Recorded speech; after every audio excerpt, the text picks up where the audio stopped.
When I say the words Naughty Dog, chances are you'll fall into one of two distinct camps. One filled with depressing, post-apocalyptic, but ultimately hopeful third-person, story-heavy survival horrors, with a gentle helping of treasure-hunting third-person action adventures to help you sleep at night when the nightmares kick in, and those of us who have a 19 at the start of our birth years, who remember when Naughty Dog made colourful platformer adventure games almost invariably with some kind of cutesy, orangey animal mascot on the cover. And no, not that one. Crash Bandicoot has already got its long-awaited 4th official game, and I could fill a book with what it took to put that flawed amalgamation of masterwork platformer mechanics together into something vaguely coherent, but no. Today we're taking a detour into Naughty Dog's other neglected, abandoned platformer collectathon series of adventures, Jak and Daxter. Hey, tattooed wonder, how come we get all the crappy missions? Because I don't like you.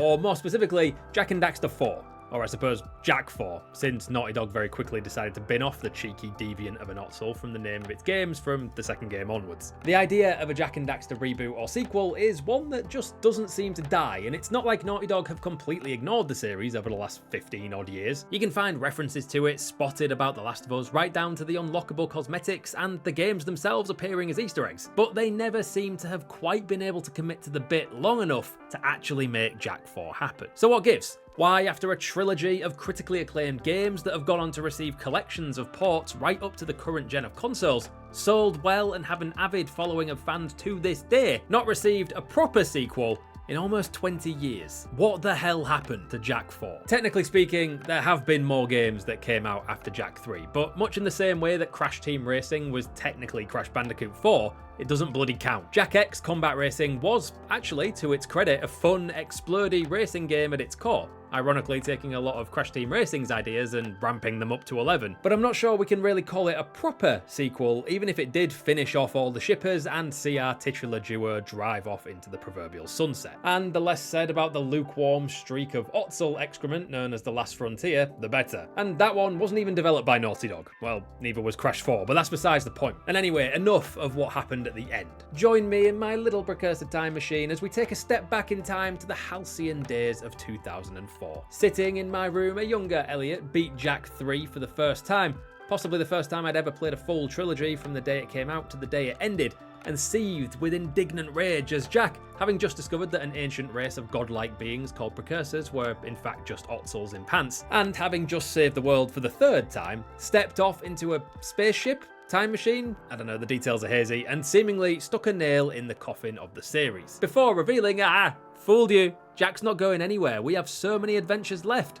The series could continue, and all was well. That was 20 years ago, Naughty Dog. When's Jak coming home? Obviously, that didn't happen, but there's a reason Jak and Daxter comes up every time Naughty Dog talks about working on new games. Not that Naughty Dog's next game, which Neil Druckmann said was really ambitious and will be really hard to make, is going to be Jak 4. Everyone and their mother is expecting The Last of Us Part 3, and for good reason, but what if I told you it was actually The Last of Us' fault that Jak 4 never got off the ground? Sort of. Because here's the thing, Jak 4 was being worked on. In fact, we know they were working on it as early as 2006. There's even concept art that eventually made it out into the public domain with the potential aim of rebooting the series with the PS3 generation in mind. So what changed? Well, take a look at the concept art. It's a bit of a departure from the cartoony, over-the-top art style of the original 3 Jak and Daxter games, isn't it? Gone are the comically oversized ears and eyes and Jak's patented Super Saiyan-style trim. Gone are the bright colours, replaced with much more realistic designs, and honestly, it's lost quite a lot of its charm, at least in my eyes. That's not the Jak I grew up shooting at metalheads with, and I'll be dead in the cold, cold ground before I recognise photorealistic Jak. And I don't even want to think of the cosmic horror that would have been Daxter in this art style. Naughty Dog's work on Jak 4 coincided with probably one of the hardest periods for the studio, as they,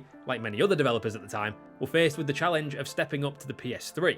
After all the success of the PS2 generation, and in the words of some big names at Naughty Dog at the time, the transition from PS2 to PS3 was far from smooth sailing for the company. In the book, The Art of Naughty Dog, former higher-ups at the company spell it out pretty well, that they were switching to brand new rendering technology with the very complicated hardware architecture of the PS3, and literally building their entire code base back up from scratch. According to them, dozens of new proposals were thrown out, months and months of work was completely scrapped, and for 3 or 4 months straight, no fewer than 1 employee quit every week as they lost hope that they'd pull out of the slump. Is it any wonder then that a series that had come to define the developer over the PS2 era, perhaps just as much as Crash Bandicoot had during the PS1 days, was struggling to see the light of day with this newer, shinier, more realistic technology ready to be used? As Naughty Dog became more familiar with the PS3 tools they'd have to play with, and with gamers trending away from the collectathon platformers that had come to define the late 90s and to a certain extent the early 2000s, towards much more linear, story-focused games, Naughty Dog did what any of us would do: try to get their Starman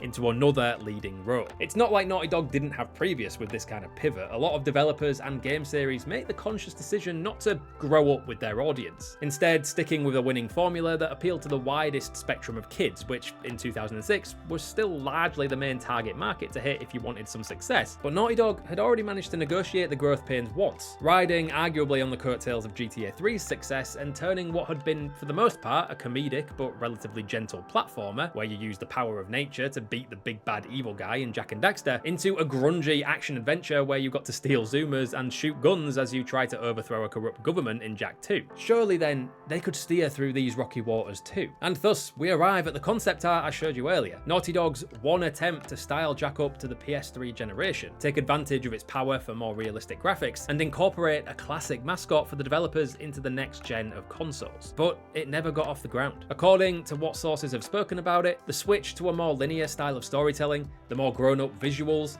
eventually just didn't feel like Jak and Daxter anymore. They took the original ideas and ran with it to create a new IP, a really small one that you might have heard of. It was Uncharted. So I can't even say the decision wasn't justified. Uncharted slaps and was a smash hit for Naughty Dog, so the only real loser was the Jak and Daxter series. It was put on a shelf and left there to gather dust for 3 years before any sign of some light echo at the end of the tunnel for this series. Now, you're probably thinking, but Elliot, you said The Last of Us killed Jak 4, not Uncharted. And I know, I'm getting there, but before all that, Naughty Dog and the team over at developers called High Impact took a shot at killing it themselves. 2009 was when Jak and Daxter The Lost Frontier was brought forth into the world, and despite me being perhaps slightly unfairly mean about it earlier, it did actually review pretty well, with compliments on its platformer puzzles, a return to the wackier elements of the original game, and its storyline, with Kira looking to become a sage. Remember those? There used to be like 4 of those. Despite that though, it's almost universally reviled by fans of the original series, and is absolutely not considered the Jak 4 sequel we deserve.